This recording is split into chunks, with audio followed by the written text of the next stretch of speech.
أعوذ بالله من الشيطان الرجيم بسم الله الرحمن الرحيم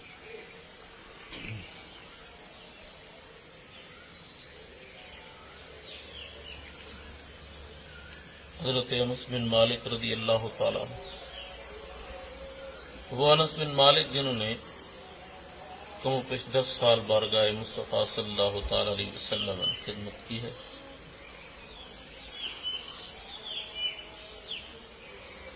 کمال شان کے مالک۔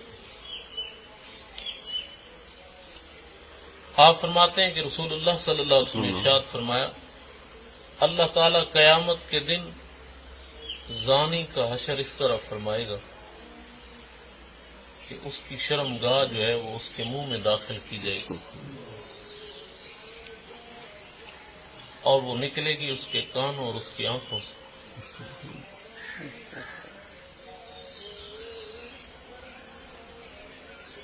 اس طرح وجود اس کا جم جائے گا جیسے پہاڑ کی مثل ہو جائے گا، اور رسول اللہ صلی اللہ علیہ وسلم ارشاد فرمایا اس سے اوپر سے آنسو بہ رہے ہوں گے اور سانپوں اور بچھوؤں سے اسے عذاب دیا جائے، جیسا کہ حدیث شریف میں ہے کہ دنیا میں بندہ جب زنا کرتا ہے نا، تو وہ ایمان والا بندہ جب زنا کی طرف آئے تو وہ اس کا ایمان مجھ سے نکل کے زنا کے وقت اس کے سر پہ آ جاتا ہے، اس طرح سائے کے، جس طرح بادل کا ٹکڑا تمہارے اوپر ہو تم اس سائے کے نیچے، تو زنا کرتے وقت ایمان جو ہے بندے سے نکل کے اس کے اوپر آ جاتا ہے۔ ہاں بندہ توبہ کرے تو وہ پھر اس میں آتا ہے۔ بعض محدثین اس بات کے قائل ہیں کہ اس حدیث پاک سے شاید پھر یہ مراد ہے کہ زنا کے وقت وہ نکل جاتا ہے پھر آ جاتا ہے، لیکن اتنا ضرور ہے کہ یہ جو سزا ہے آپ دیکھ رہے ہیں سن رہے ہیں اس کو، محبوب پاک صلی اللہ تعالی علیہ وسلم حضور نے اور بھی بہت ساری وعیدیں سنائی ہے۔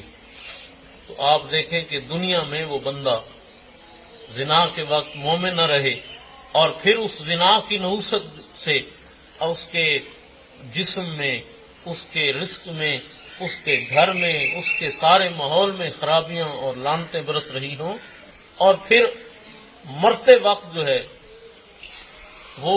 یا فضیلت کی راتوں میں سب کو تو نوازا جائے بخشش سے، اور یہ جو زنا پہ اصرار کرنے والا ہو، جو توبہ نہ کرے زنا کے معاملے میں، اس سے باز نہ آئے، اس کی بخشش نہ کی جائے، اور پھر وہ دنیا سے جاتے ہوئے ممکن ہے کہ حالت ایمان سے نہ جائے، اور پھر آخرت میں اسے ایسی سزائیں دی جائیں کہ وہ قیامت کے دن اس کا یہ حال ہو کہ اس کی شرمگاہ اس کے منہ سے داخل ہو اور وہ نکل رہی ہو اس کے کانوں اور آنکھوں سے، اور اسے اللہ تعالیٰ جل شانہ اس دن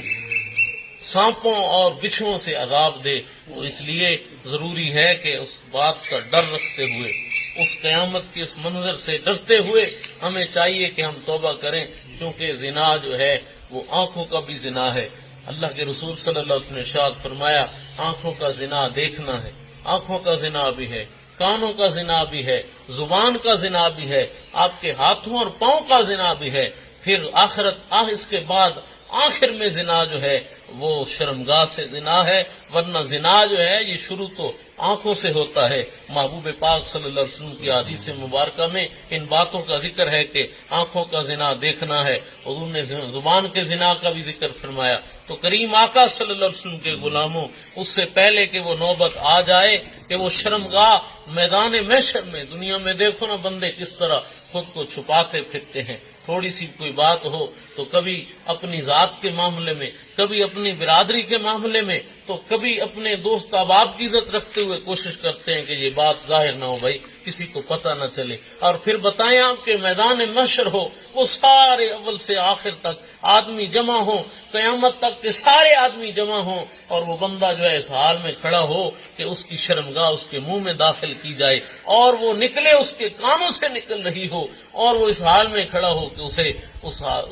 اس وقت تکلیف میں مبتلا کیا جائے، اور عذاب دیے جا رہے ہوں اور پھر اسی حالت میں اسے جہنم میں داخل کیا جا رہا ہو اور جہنم میں اسے سانپوں اور بچھوؤں سے عذاب دیا جا رہا ہو، تو کیوں نہ وہ اس بات کو ظاہر ہونے سے پہلے رب تعالیٰ جل شانہ کی بارگاہ میں توبہ کرے پکی سچی، کیونکہ جب بندہ پکی سچی توبہ کرتا ہے رب تعالیٰ جل شانہ کی بارگاہ میں اپنی آنکھوں کو بھی زنا سے بچاتا ہے، اپنے کانوں کو بھی زنا سے بچاتا ہے اور اپنی زبان کو بھی زنا سے بچاتا ہے، ہاتھوں اور پاؤں کو زنا سے بچاتا ہے، سمجھو کہ سارے وجود کو زنا سے بچاتا ہے، اور رب تعالیٰ کی بارگاہ میں پکی سچی جب توبہ کر لیتا ہے اب جو نیکیوں کی طرف آتا ہے تو وہ کریم رب پہلے تو اسے معاف فرما کے، اسے جب یہ توبہ کی توفیق دی تو اسے معاف فرما کے انعام و اکرامات سے نوازتا ہے، پھر یہ مہربانی فرماتا ہے کہ اس بندے کی خطاؤں کو بھی نیکیاں بنا دے گا۔ تو توبہ جو ہے وہ اس سے پہلے کہ یہ نوبت آئے ہمیں چاہیے کہ توبہ کریں گے، الفاظ سنیں آپ اس حال میں ہو بندہ یار۔ اب دنیا میں بندے جو ہیں وہ اس خیال میں ہوں کہ دیکھی جائے گی، ذرا اس حلیے کو، یہ جو ذکر ہے نا روح شریف میں، اس بات کو بندہ ذرا اللہ اگر کسی کو پتہ چل جائے کہ میری خطائیں جو ہیں ان میں سے ایک قسم کی خطا ہے جو خطا میں کروں اور پھر ضروری بھی ہو اس طرح ہو جانا کہ وہ خطا جو ہے میری لوگوں پر ظاہر ہو جائے گی، تو کیا وہ بندہ خطا کرے گا؟ ایک محلے پہ ظاہر ہوگی، وہ کرے گا خطا؟ اور پھر یہ پتہ چلے کہ اللہ تعالیٰ جل شانہ نے ایسا کر دیا ہے کہ ہر بندہ جو ہے اس سے اگر کوئی خطا ہو جائے تو وہ بندہ جمعہ شریف کے دن خود بخود اسے کھڑا ہونا پڑے گا اور اس کی زبان اس کے قابو میں نہ رہے گی، وہ خود بتائے گی کہ اس بندے نے فلاں گناہ کیا ہے، تو وہ کوئی گناہ کبھی کرے گا؟ جمعے کی نماز میں جمعے کے نمازیوں کے سامنے بتانا پڑے گا بھائی یہ تو بڑی شرم کی بات ہوگی۔ تو پھر جب وہ مقام ہو کہ جناب اللہ کے رسول سامنے تشریف فرما ہو اور میدان محشر کا لگا ہوا ہو، سارے انبیاء بھی موجود ہیں، انبیاء رسولوں کے سامنے، اولیاء کے سامنے، اس تمام عوام کے سامنے بندہ اقرار تو اقرار ایسی حالت میں ہو، تو یہ کیا حالت ہے؟ کیا دنیا ساری میں ایک بندے کو زنا کے موقع ملے